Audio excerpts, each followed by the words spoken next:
Boa tarde a todos. É com muita alegria que estou aqui novamente para realizarmos em conjunto, nessa tarde, o Evangelho no Lar. O tema escolhido está inserido no capítulo 25, itens 1 e 5 do Evangelho segundo o Espiritismo, de Allan Kardec. Mas antes de tudo, nós vamos fazer nossa oração, vamos ler um breve texto e adentremos ao capítulo escolhido. Então vamos lá? Primeiramente, vamos serenar nossos pensamentos, acalmar os nossos corações, procurar nos conectarmos com a espiritualidade superior para que possamos ter o maior aprendizado possível da lição de hoje.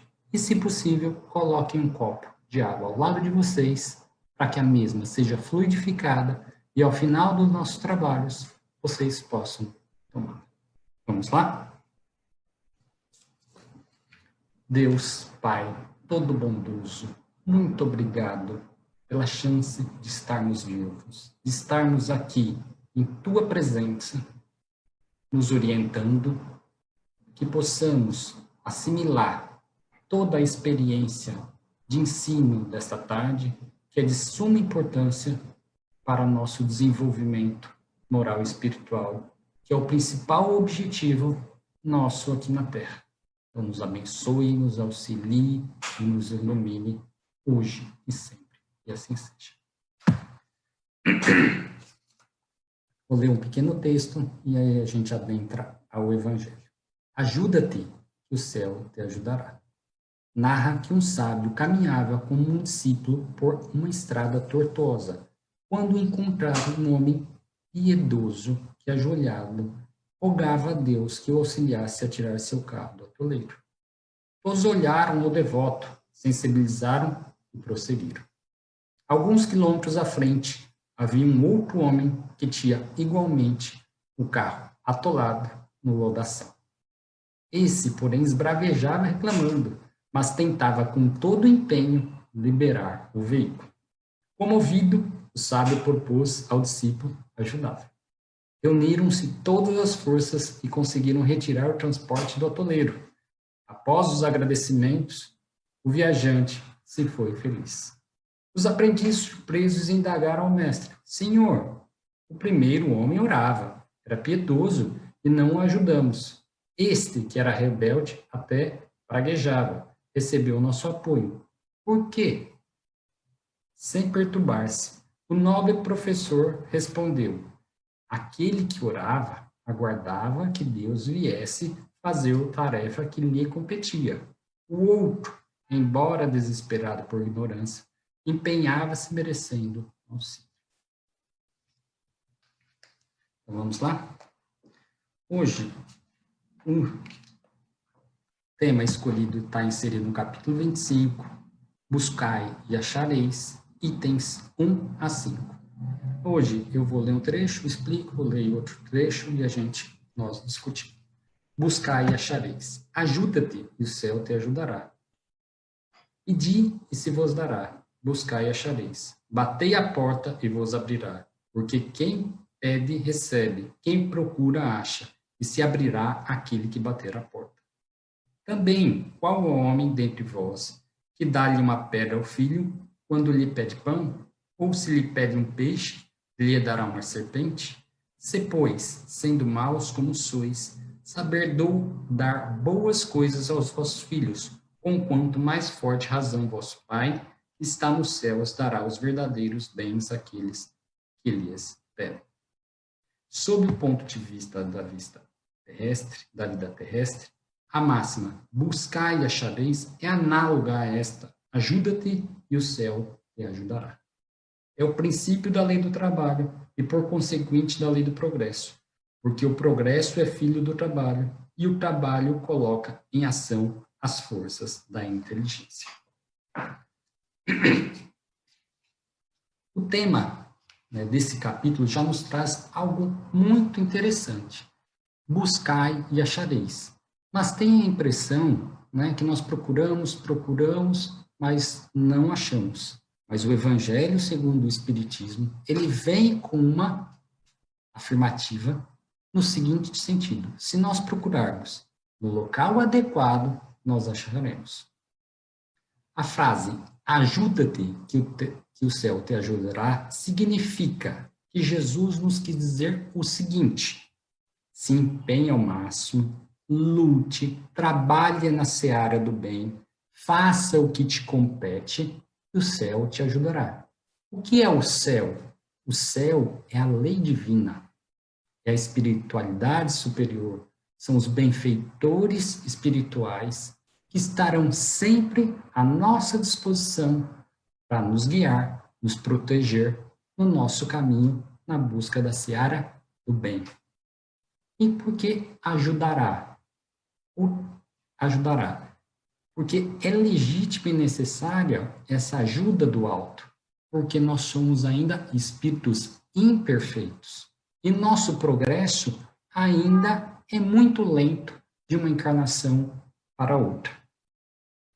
Mas o que mais me chama a atenção na frase ajuda-te, que Deus te ajudará, que o céu te ajudará, é algo muito sutil, mas muito profundo.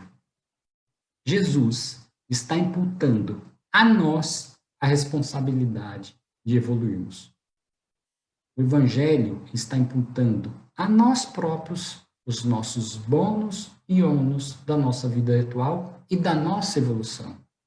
Tudo que nós já fomos está inserido, está cravado no nosso perispírito. Tudo de bom e tudo de ruim. Então, todas as nossas possibilidades, todas as nossas virtudes serão aproveitadas de uma encarnação para outra. E os nossos defeitos, nós teremos que superá-los, enfrentá-los. E nesse trecho do Evangelho, ele está nos falando como nós devemos trabalhar e suportar. Nós temos que ter uma resignação diante da dificuldade, diante da provação, uma resignação ativa. Certo? Vamos continuar? Na infância da humanidade, o homem não aplica sua inteligência senão à procura de sua alimentação, dos meios de se preservar das intempéries e de se defender dos inimigos. Mas Deus lhe deu, mais do que o animal, o desejo incessante do melhor. E este desejo do melhor, que impele a procura dos meios de melhorar sua posição, conduz às descobertas, às invenções, ao aperfeiçoamento da ciência. Porque é a ciência que lhe proporciona o que lhe falta. Através das pesquisas, sua inteligência aumenta, sua moral se depura, suas necessidades do corpo sucedem à necessidade do espírito. Após o alimento material, é preciso o alimento espiritual. É assim que o homem passa da selvageria à civilização. Nesses termos, devemos fazer o que nos compete. Depende de uma ação, de um trabalho, de um merecimento. Portanto, não basta apenas pedir. Há necessidade de se conquistar pela meritocracia. A lei do progresso decorre da lei do trabalho. O trabalho veio para promover o desenvolvimento. Na infância da humanidade, nós tínhamos a obrigação de nos atentar apenas com a nossa subsistência. Mas, infelizmente, hoje, nos dias atuais, apesar da gente já ter superado a questão da nossa subsistência, a gente continua dando o principal aspecto na nossa vida ao elemento material. Mas aquele que é o mais importante, que é a busca do alimento espiritual, muitas vezes é relegado, é esquecido. E isso é a nossa principal função aqui na Terra hoje, é sedimentarmos o nosso lado moral e espiritual, sendo relegado, está gerando tristezas profundas. Então, o que nós temos que fazer é darmos, sim, o enfoque espiritual necessário. Esse é o nosso principal objetivo. Hoje, eu estou elder, eu sou o espírito imortal. Se eu estou elder, eu tenho a necessidade de subsistência, de alimentar meu corpo e dos meus filhos. Mas, além disso, eu tenho que buscar o alimento espiritual. E a busca desse alimento espiritual que o Evangelho vem nos dizer, deixar muito bem claro nesse capítulo, se decorre do trabalho. E essa função de desenvolvimento moral e espiritual decorrente do trabalho é única e exclusiva nossa. Ela é intransferível. Certo? Vamos continuar?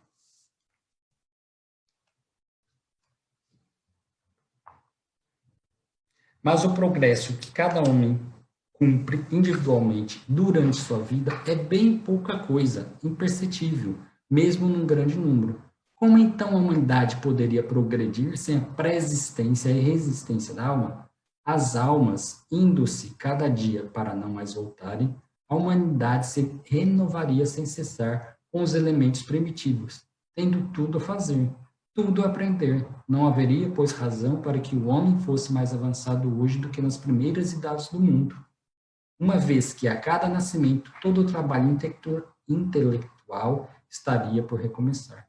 A alma, ao contrário, voltando com seu progresso realizado, adquirido cada vez coisa a mais, é assim que ela passa gradualmente da barbárie à civilização material, e esta civilização moral.